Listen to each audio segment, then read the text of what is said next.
Hoy en la ciencia de la música. ¿Sabes por qué se inventaron los cantos gregorianos? ¿Conoces el instrumento que produce truenos y rayos láser? ¿Sabes en qué lugar somos mejores cantantes? Descúbrelo en los próximos minutos. Yo soy Andrea y esto es La Ciencia de la Música.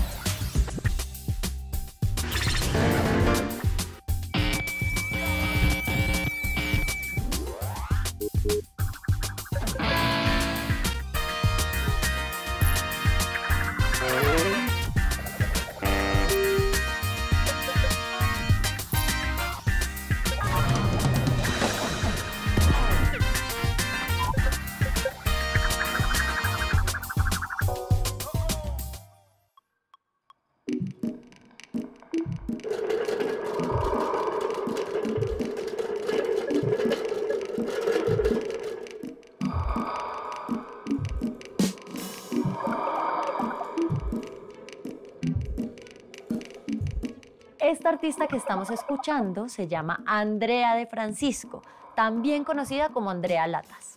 Ella crea sus instrumentos y su música a partir de materiales reciclados para generar conciencia sobre el cuidado del medio ambiente.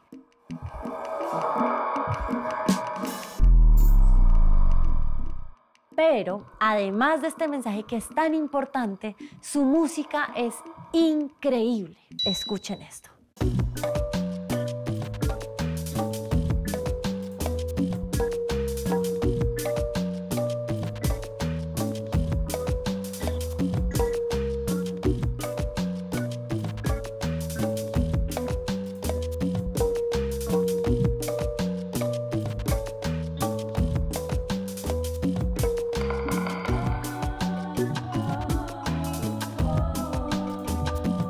¿Escuchan cómo reverbera la voz de Andrea?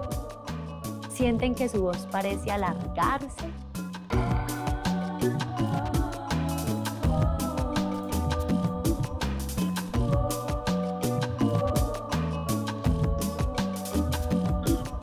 Me encanta lo que hace con la reverberación.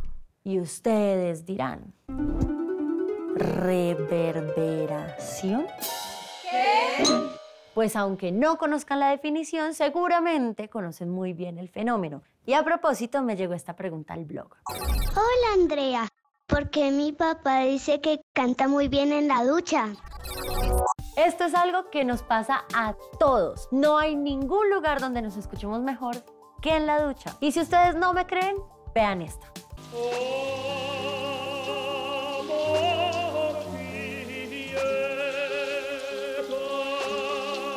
La razón por la que sonamos mejor cuando estamos en la ducha, ¿adivinen cuál es? Sí, señores, la reverberación.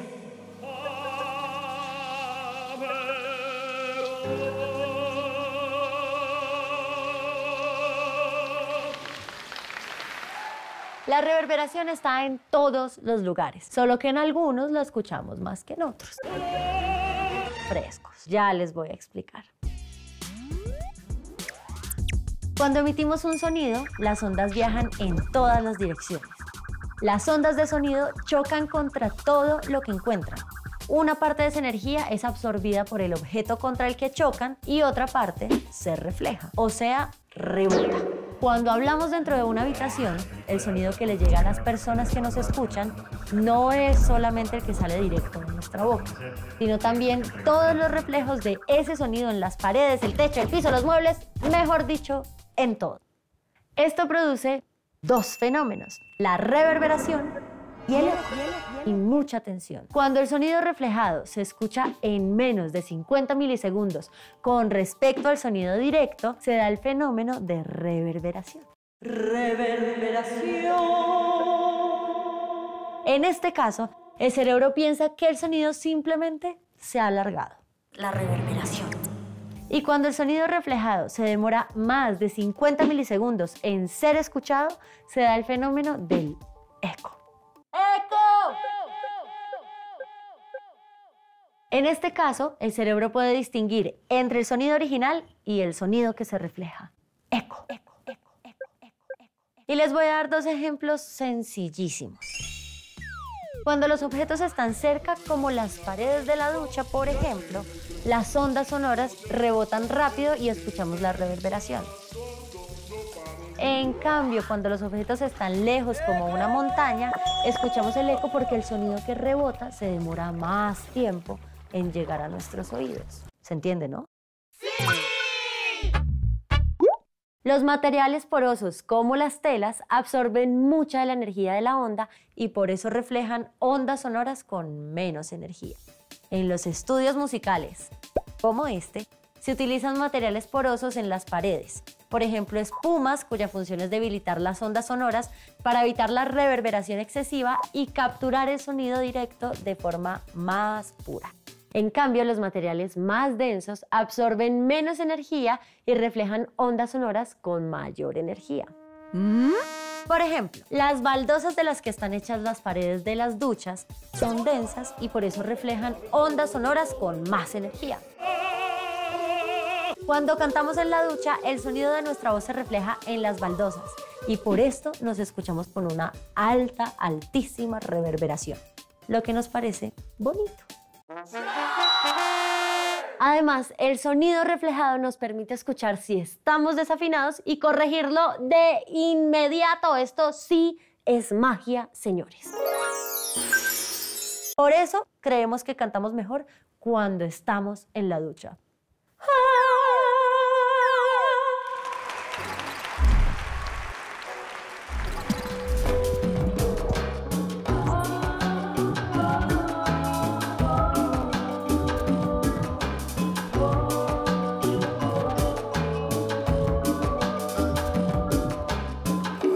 Pareciera que la voz hubiera sido grabada en un lugar muy grande, como en una iglesia, ¿no?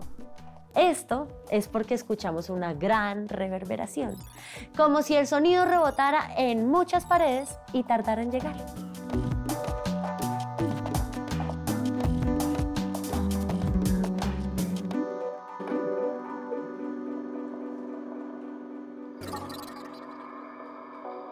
El fenómeno de la reverberación no es una cuestión moderna ni de milenios. Hoy en día podemos reproducirlo y acentuarlo en la música por medios análogos o digitales. Y a propósito de todo esto, hay una mujer que ha estado investigando sobre la reverberación y la acústica en culturas precolombinas. Ella se llama Francisca Salaquet Rock. Oigan eso. Yo con ese apellido hubiera podido ser guitarrista de una banda, seguro. Andrea Salaquet Rock.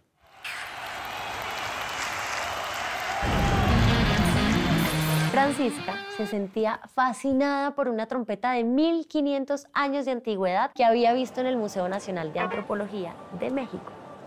La gente del museo sacó la trompeta de la vitrina y la hizo sonar. La pobre Francisca se sorprendió tanto por el sonido. Era horrible. Desde ese momento, Francisca se interesó muchísimo por el sonido en épocas precolombinas y decidió irse a la ciudad de Palenque, en la selva mexicana, para estudiar el uso que las civilizaciones antiguas de esa zona le daban al sonido. También viajó al Barranco de la Valtorta, en España, un sitio ancestral lleno de pinturas rupestres. Francisca recorrió estos lugares haciendo sonar una bocina y grabando el sonido para estudiar cómo este rebotaba en cada roca. Lo que descubrió fue sorprendente. Los lugares más decorados eran los que tenían mejor reverberación y eco. Impresionante, ¿no? Francisca concluyó que estos lugares habían sido escogidos por su acústica. Como la reverberación era mejor allí, eran perfectos para sus celebraciones, pues la música y la voz se escuchaban mucho mejor. Es como si nuestros antepasados supieran de ingeniería de sonido. Y bueno, al parecer sí, esta es una profesión ancestral. Y hablando de lugares especiales, me llegó esta pregunta a mi blog.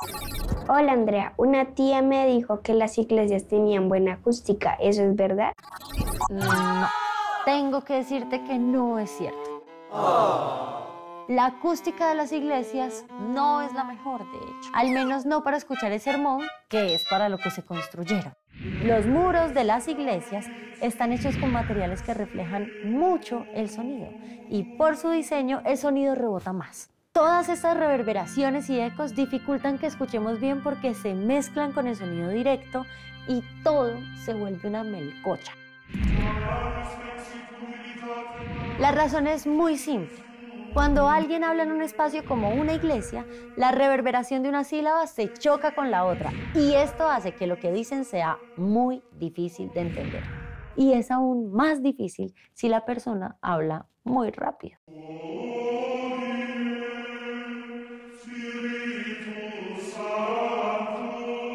¿Sabían que la música gregoriana se inventó para que este problema no fuera tan notorio? Los cantos gregorianos tienen un ritmo largo y pausado para que las sílabas lentas sean más fáciles de entender a pesar de la reverberación. Probablemente el rap sonaría terrible dentro de una iglesia. La reverberación y el eco producen sonidos muy interesantes. Por eso quiero mostrarles ese instrumento que algunos llaman tambor trueno. ¿Que por qué lo llaman así?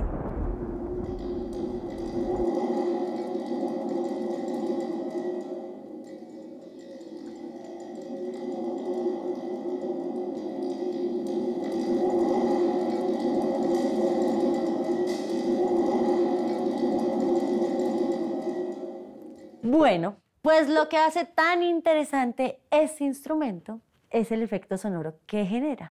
El tambor está hecho con un cilindro que tiene en el fondo una membrana. Cuando el resorte se mueve, estas vibraciones se reflejan en sus extremos, luego entran en contacto con la membrana y el resto del tambor. Así se amplifican.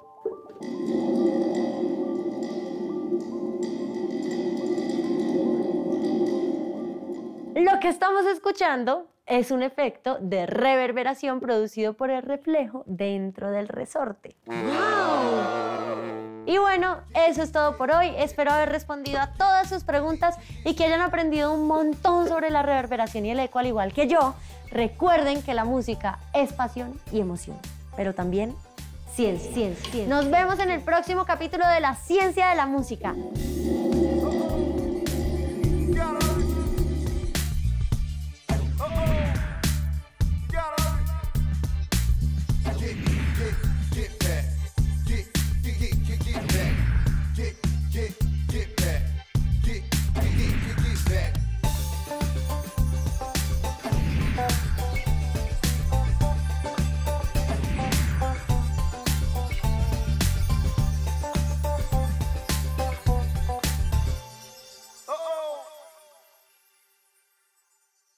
Este programa fue financiado a través de los recursos del Fondo para el Desarrollo de la Televisión y los Contenidos de la Autoridad Nacional de Televisión.